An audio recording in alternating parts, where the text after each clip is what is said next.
a questão toda é a motivação, é o que move. Tem pessoas que vão ter um encontro com Cristo, igual os dois, voltando nos dois ladrões, né, que é o alvo do que a gente está falando. Um vai pedir liberdade, para que Jesus tire ele da cruz e livre ele do sentimento de agonia que ele está naquele momento. Sim. O outro vai olhar para algo eterno. Quando entrares no teu reino, lembra-te de mim. Sim. Se a gente olhar para Deus, cara, se a gente olhar para a igreja como um curativo da dor que a gente está sentindo, quando parar de doer, cara, a gente não vai querer andar mais. A gente vai olhar, vai achar chato, vai achar que aprisiona a gente, vai achar um monte de coisa. Mas quando a gente participa, quando a gente tem um encontro com o Senhor e entende que aquele ali é o reino dele, a gente entende que não há melhor lugar para estar. Tudo é uma questão de entendimento, é uma questão de mudança de coração.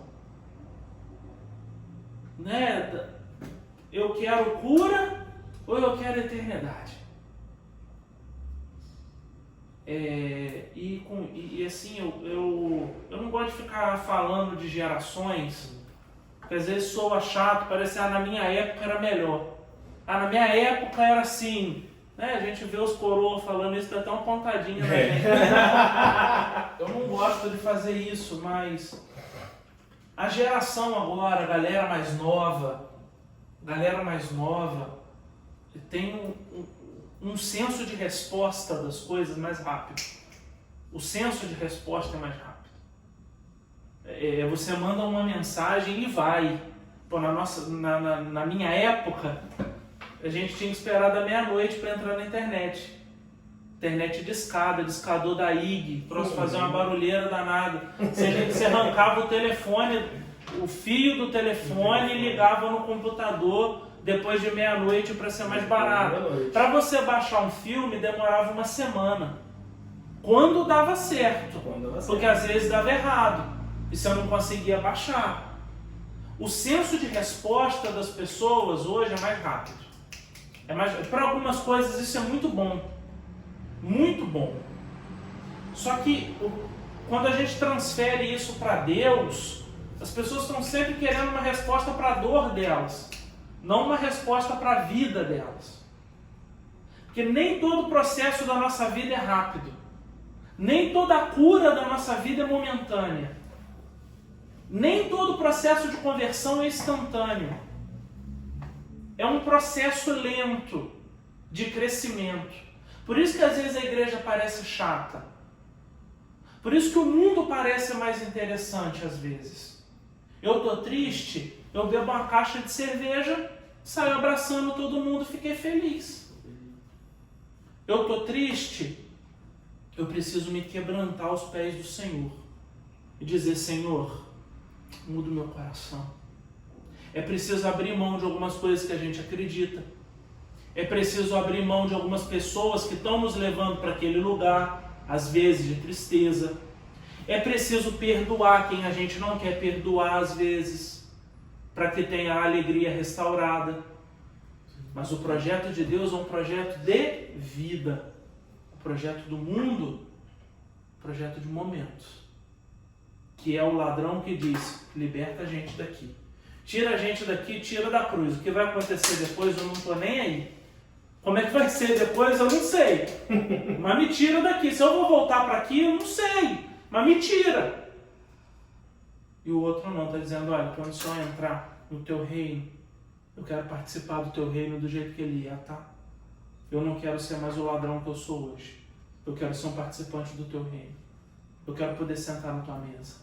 Eu quero poder participar de tudo aquilo que o Senhor tem. De tudo. Nesse momento, a vida dele é transformada. O direito à liberdade é dado a ele. Enquanto a gente olhar para Deus como um band-aid para curar a nossa dor, a nossa vida nunca vai ser liberta.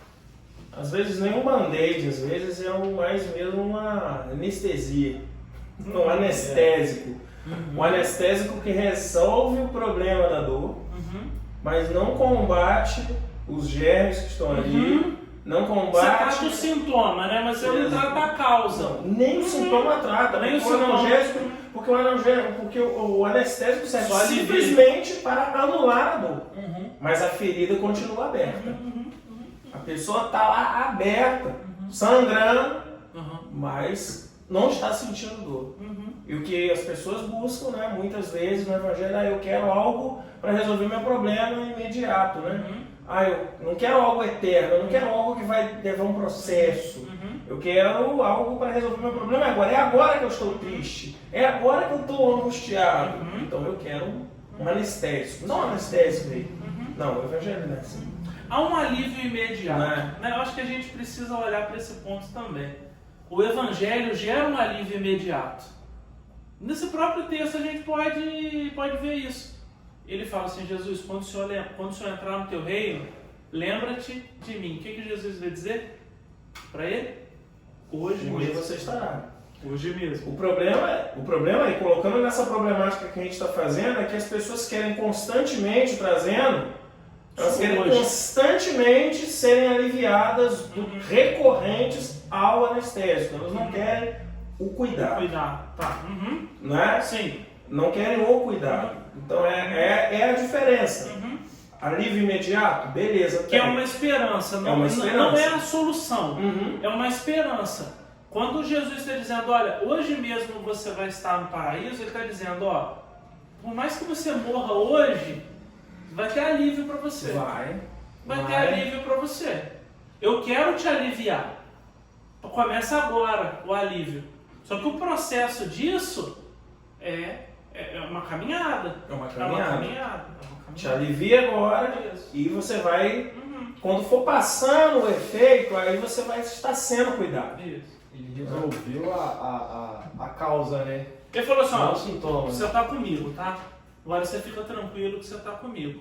Mas isso não elimina de passar o processo. Não elimina, justamente. E eu acho que algo assim, muito fantástico desse texto, logo que você me falou do tema, já me veio isso na cabeça. É algo que eu tenho trabalhado muito na igreja, eu tenho pregado muito sobre isso. Quando a gente vê, por exemplo, Jesus se encontrando com a mulher samaritana. Jesus poderia ter passado por um caminho, mas ele escolheu passar por outro. Em vários textos da Bíblia a gente vê Jesus saiu de tal lugar e foi para tal lugar. Ele saiu de um lugar A para um lugar B. Quando Jesus está na casa de Marta e Maria, Jesus está passando pela cidade. E o que eu tenho pregado muito em cima disso, eu tenho falado sempre? Jesus sempre se move na direção de quem precisa dele. Há um movimento do céu diário e recorrente. Que movimento é esse no céu? Jesus se movimentando na direção daqueles que precisam dele. Jesus podia morrer de N formas. Jesus podia um raio cair na cabeça dele e ele ir para o céu. Jesus não precisava ter morrido na cruz. Mas Jesus se fez maldito na cruz. Porque tinha um homem pendurado naquele madeiro que precisava ser salvo por ele. Aquele homem não sabia que ele precisava ser salvo. Mas Jesus sabia que ele precisava de salvação. A cruz não era de Jesus. A cruz era de Barrabás. Jesus se coloca na cruz de Barrabás para salvar esse homem, que a Bíblia não diz nem o nome dele, mas nós temos a certeza que ele foi salvo. Sabe por que eu estou afirmando isso? João 3,16 me dá certeza do que Jesus estava fazendo. Deus amou o mundo de tal maneira que deu seu Filho unigênito, para que todo aquele que nele crê não pereça, mas esse tenha a vida eterna. Tem uma frase, não me recordo do autor, não sei se foi cara de estudo, não sei quem falou, que fala exatamente sobre isso. Não há lugar ou situação onde Deus não pode tirar dela. E foi exatamente isso que o senhor acabou de falar. Deus estava na cruz para salvar toda a humanidade, mas também para dar salvação. Aí a gente volta lá no início.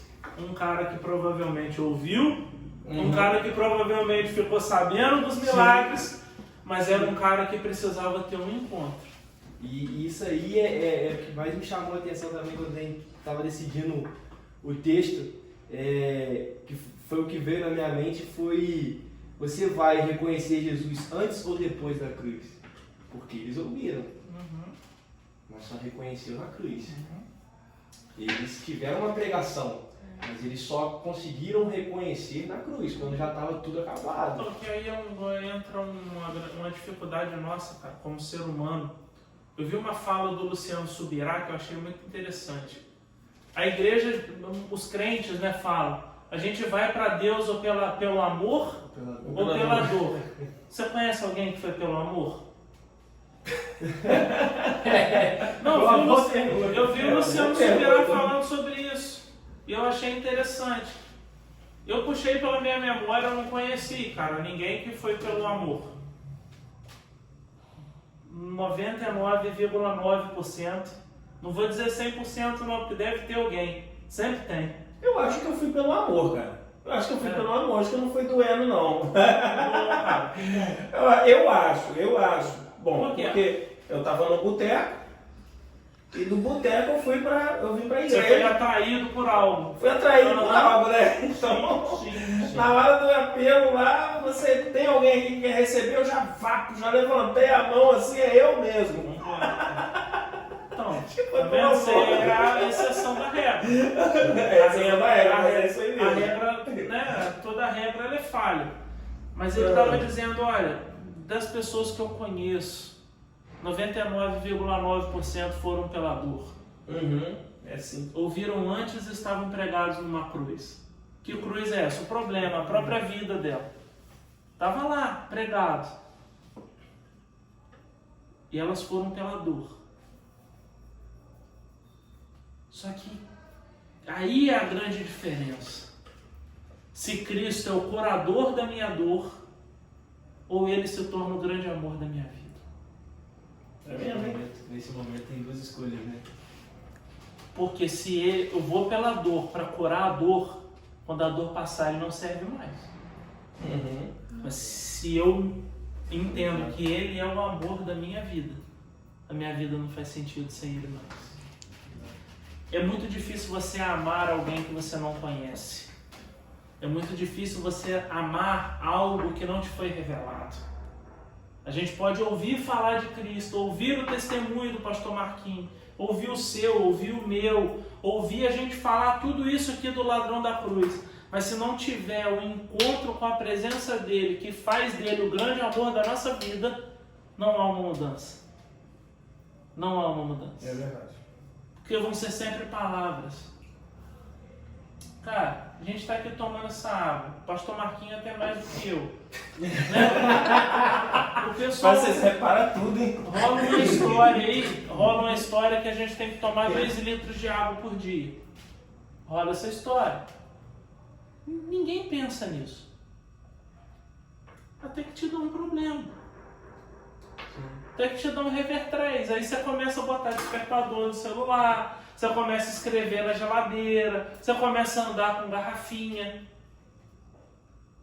Não era relevante para você. Você ouvia que era bom.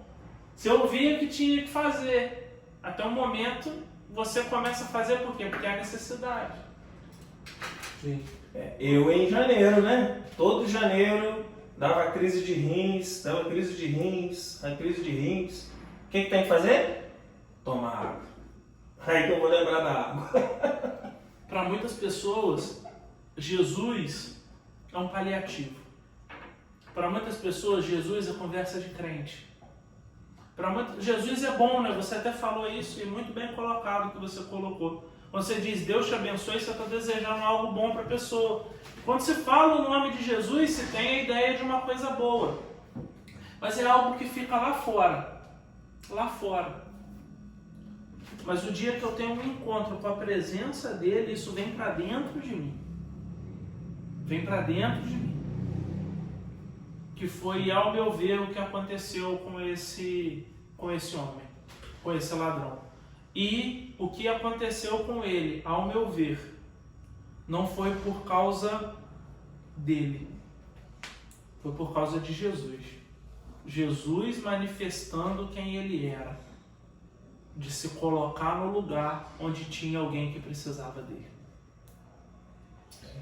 Concordo, eu vejo ali também o exemplo de Zaqueu.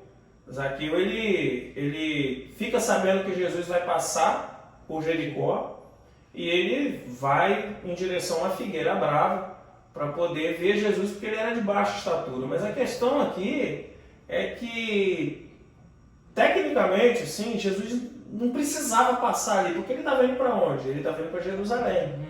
Ele estava indo para padecer tudo aquilo que ele padeceu, que ele sofreu e foi para a cruz. Jesus não passaria naquele caminho de novo.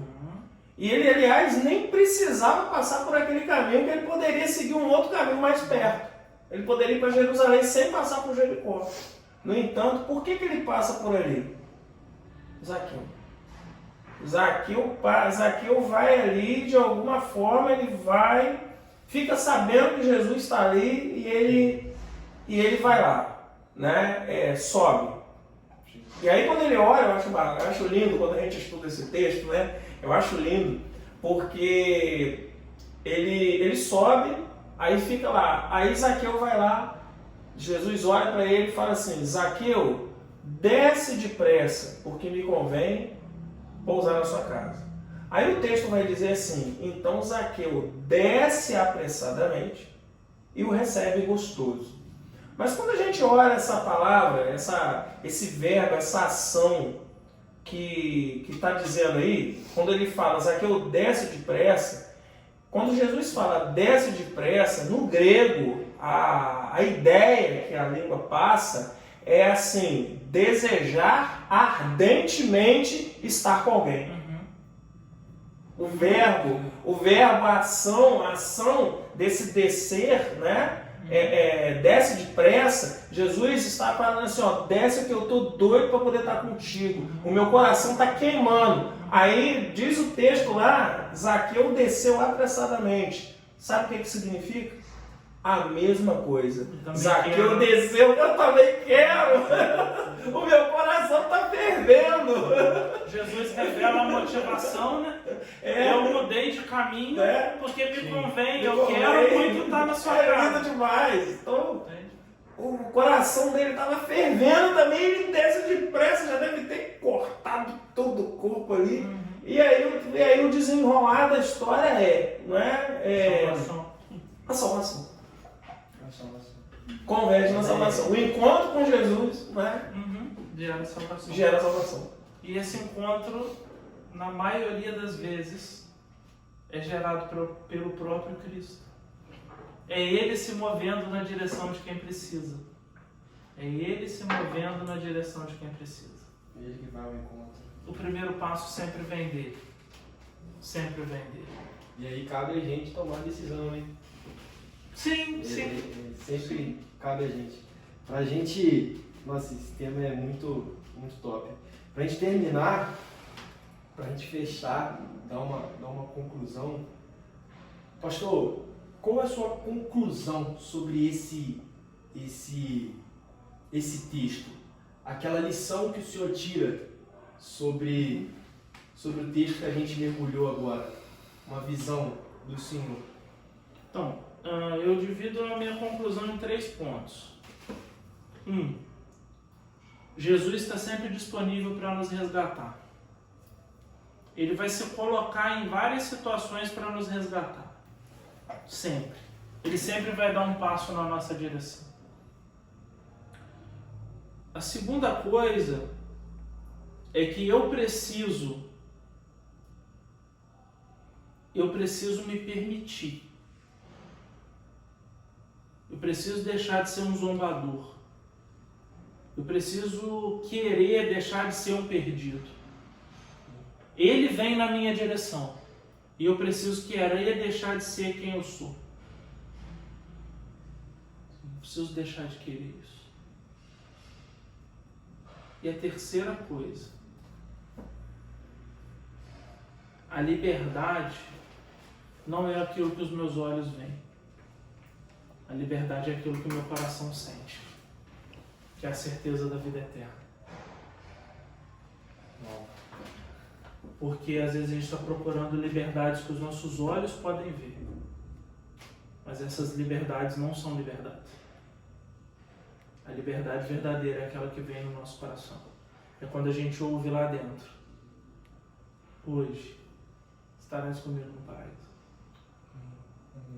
A minha conclusão, a conclusão que eu tiro é essa: tem um Deus que se move, eu preciso querer estar com Ele, e Ele vai gerar dentro de mim uma liberdade verdadeira.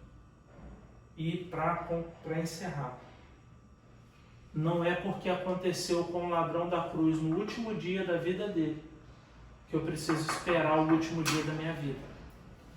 Pelo contrário, você que ouve a gente, você está tendo a oportunidade de se entregar para Ele hoje.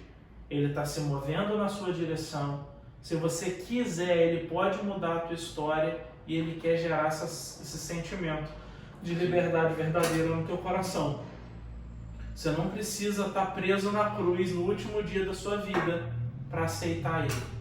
O ladrão da cruz vem para dizer que qualquer um pode ser salvo. Que para todas as pessoas tem salvação e tem possibilidade. Ele não está dizendo que é para esperar o último dia da nossa vida. Quanto antes você aceitar a Cristo e escolher viver uma vida com Ele, mais feliz vai ser a tua jornada aqui na Terra. Amém. Sua visão, pastor. Amém, eu concordo em gênero, número e grau com o que o pastor Arthur disse. Jesus é essa liberdade que a gente precisa, e é aquilo que realmente é satisfatório para o ser humano, né? Não, como reforço, né, aquilo que ele disse aqui, não é preciso chegar no dia mais crítico da vida para olhar e verificar e constatar: poxa, eu tinha algo melhor para viver. Eu tinha uma vida melhor para viver do que essa. Né? Eu vejo um texto lá de Ageu, né? Que, embora seja do Antigo Testamento, mas traz uma ideia para a gente aqui, né? Que Deus, o próprio Deus, está dizendo para o povo: olha só aonde os seus caminhos te levaram. Então, Deus convida o povo à reflexão, né? Ó, tá vendo? O resultado que vocês, da sua caminhada, levou você aonde? E é interessante a gente ver uma vida em Cristo, né? O resultado, né? Desse caminhar em Cristo é realmente uma vida eterna, é uma vida com liberdade mesmo. Que a gente possa viver essa vida, que você que nos ouve, que nos assiste, né? Possa ter consciência disso, né? E viver uma vida plena em Cristo Jesus. Só me ocorreu aqui, eu quero compartilhar isso. Eu fui praticamente criado na igreja, desde os meus 6 anos de idade. Só que chegou uma fase que eu escolhi para o mundo. Porque eu tinha essa visão. Eu preciso experimentar o mundo. Eu preciso experimentar o que o mundo tem para oferecer. E hoje, até hoje, eu me arrependo de muitas escolhas que eu fiz. Tem muitas coisas que eu experimentei que eu não precisava ter experimentado. Tem muitas coisas que eu trouxe para a minha vida hoje que eu não precisava ter. Tem amarras que eu mesmo apertei o nó. Por quê? Eu queria viver o mundo. Eu tinha um pouco disso na minha cabeça. Se acontecer alguma coisa de ruim comigo, eu peço perdão antes de morrer. Se eu for morrer, eu peço perdão. Cara, uma vida muito desgraçada. Esperar a morte para pedir perdão. Pede perdão hoje. Se arrepende hoje. Que para hoje já tem paraíso. Que para hoje já tem o reino dele. Não escolha o caminho errado para depois escolher o certo. Escolha o certo. E que caminho é o certo? Jesus. que ele mesmo vai dizer: eu sou o caminho, a verdade e a vida. Ninguém vem ao Pai a não ser por mim. Esse é o caminho. Essa é a verdade. Isso é o que o mundo precisa, é o que nós precisamos na nossa vida. Nos entregar a Ele hoje. Nos arrepender da nossa vida para participar do reino dele. Cara, sensacional. Foi muito bom ter a presença de vocês. Muito bom estar com vocês aqui, trocar essa ideia e deixar isso, levar isso às pessoas, para que elas possam entender que não é preciso chegar até a cruz, não é preciso chegar até o último momento para reconhecer a salvação, para reconhecer Jesus e ter a redenção, né? E foi de suma importância, e acredito que foi algo de Deus mesmo a gente estar sentado aqui trocando essa ideia. E muito obrigado, de verdade. Nada. Nós agradecemos. Volte mais vezes. Volte mais vezes. Podendo, a gente está aí. Tendo a oportunidade, a gente está à disposição. Deus abençoe a todos e todas. Gente, valeu, jovens. Aí agora. Cortou? Pode não. Valeu, jovens.